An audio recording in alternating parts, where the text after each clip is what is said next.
So right now there is a report out that up in Albany, New York State's capital, as they finalized the state budget, at the last second they snuck in a measure that sets up a $10 million defense fund. That is a legal defense fund for anybody who is quote unquote targeted by the Donald Trump administration if you work in New York State government. Now, obviously this is being set up for, and I suspect at the behest of, Tish James, our New York State Attorney General, because she has been accused and referred for potential criminal prosecution of mortgage fraud.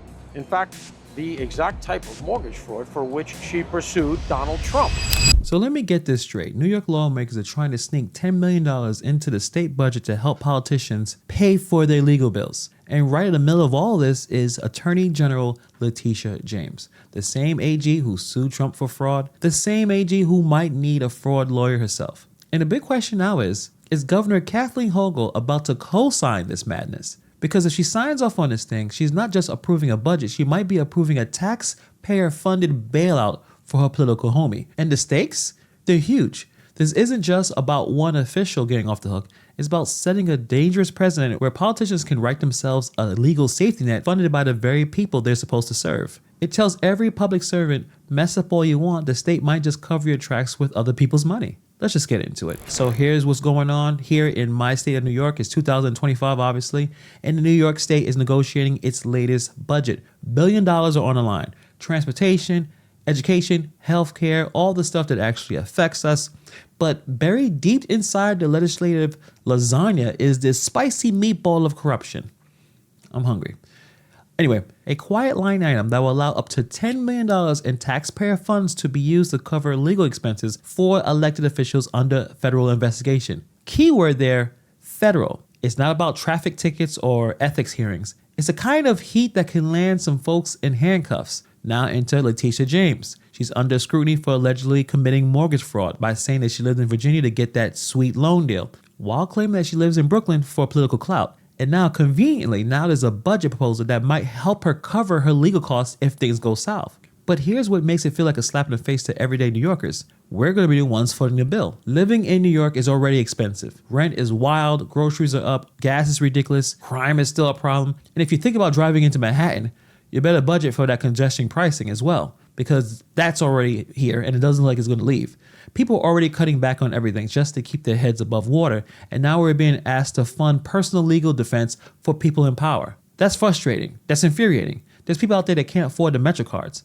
There's still issues with the streets. Potholes can't be filled. You can't even get decent public school funding. But Albany is quietly trying to pass a budget that shifts millions of dollars towards defending public officials caught in scandals. It's not just tone deaf, it's offensive, and it tells every struggling New Yorker exactly where the government's priorities are. Protect the powerful and pass that bill to the people to pay. Whether you live in the Bronx, Brooklyn, Harlem, or out in Queens, you know the grind. We're all just trying to hustle to make it. Most of us have more than one job. I have more than one job. So the idea that our taxes might be redirected to cover a politician's legal tab instead of fixing, the train system is pretty disgusting. And it should piss a lot of people off. And here's what makes this whole thing stink. Letitia James made her name going after Donald Trump for financial fraud, accusing him of lying about his property values, his residency, and his intent. She won that $454 million judgment against him.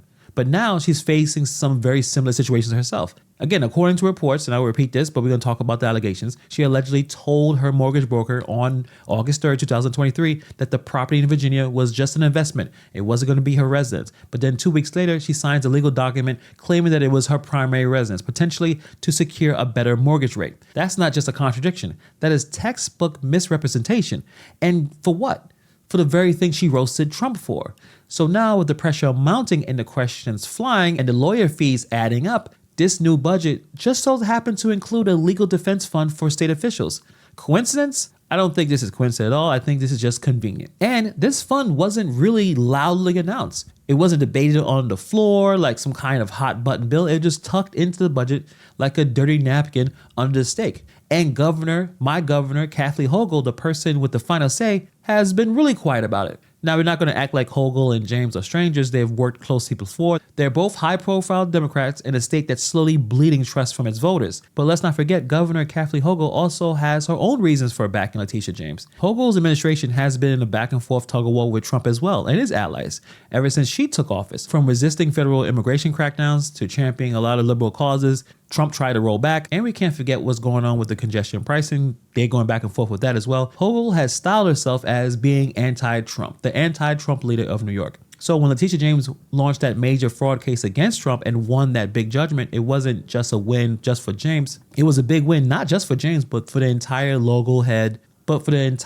Kathleen Hochul-led Democratic establishment. It was the political ammo, proof that New York was holding Trump accountable when Washington wouldn't. Now that James is under investigation herself, Hochul has a choice: throw her under the bus or double down and protect the symbol of the anti-Trump victory. The fact that this $10 million defense fund is being slipped into the budget suggests that obviously Hochul is choosing the latter. This isn't just about loyalty, it's about optics. Hochul doesn't want to give Trump and his people the satisfaction of watching James fall, especially not while Trump is the president right now and they're going back and forth publicly on what is going on, especially here in New York City. But here's the problem: by quietly protecting James, Hochul risks proving Trump's point that the system is political, that it is rigged, and that when the wrong people get caught, their allies rewrite the rules to protect them. So this seems like more than just a budget issue. This is a political chess match, and the people of New York, we're just pawns being told to pay for it. So if Hochul signs this budget as is, she's basically saying, yeah, if my friends in power get caught up in the federal mess, you, the taxpayer, got their back. Not their donors, not their political committees, not even the Democratic Party.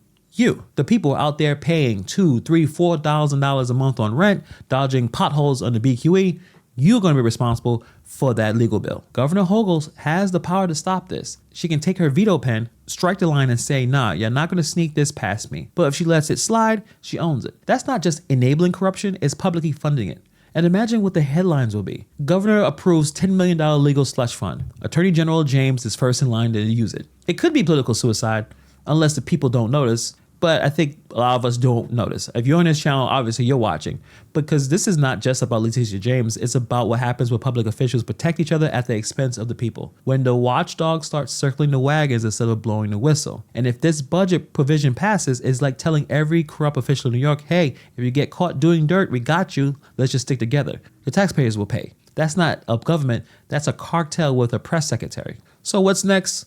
Well, Hochul hasn't said much publicly, but the heat is on. Watchdog groups, people are out there talking about this, and everyday New Yorkers are going to eventually start understanding what's going on here. Someone needs to ask her the question: is she really okay with this budget line? Is she really okay with having $10 million set aside because they have to deal with the federal government? Even though you know at this point Letitia James is being faced with something that she has done on her own time personally, as she tried to get a better mortgage rate for that home in Virginia. As if what's happening in a house in Virginia has anything to do with New Yorkers. Meanwhile, Letitia James keeps calling all the allegations baseless. But if they were really baseless, why would she potentially need our money to fight it? And here's the part that's really wild. This kind of provision can set a pattern here. If New York can get away with this, don't be surprised as other states try it too. Imagine California sliding in another $20 million oops, I did crime defense fund. This is how bad policy spreads, quietly, with little press and no one paying attention. But at least we're paying attention, because honestly, you can't make any of this stuff up. So here we are, the Attorney General of New York, who built their entire public image on accountability, is now under fire for the very thing that she prosecuted others for. And instead of owning it, her allies are quietly trying to pass a law that can make you pay for her lawyers. And for the governor, Kathleen Hochul, she's the one that holds the key. And I'm gonna ask you guys straight up, do you think Kathleen Hochul, the governor, is about to help Letitia James fight against Trump by signing off on this budget that uses our taxpayer money to fund her defense? Do you think it's loyalty? Do you think it's politics? Or is it just a slap to the face of everyone who lives here in New York? Let me know in the comments below. Also, shout out to the Patreon family and the YouTube channel members. You already know the vibes. If you're not on that newsletter, hit the link in the description below. And also, if you want to join that Patreon, you can do that as well. We are pushing for 100,000 subscribers. The amount of new people have came to the channel over the last week has been extraordinary. So I appreciate you guys. If you haven't subscribed, subscribe. I want you on that ride. Thank you for taking time to watch this video, and I'll see you guys in the next video.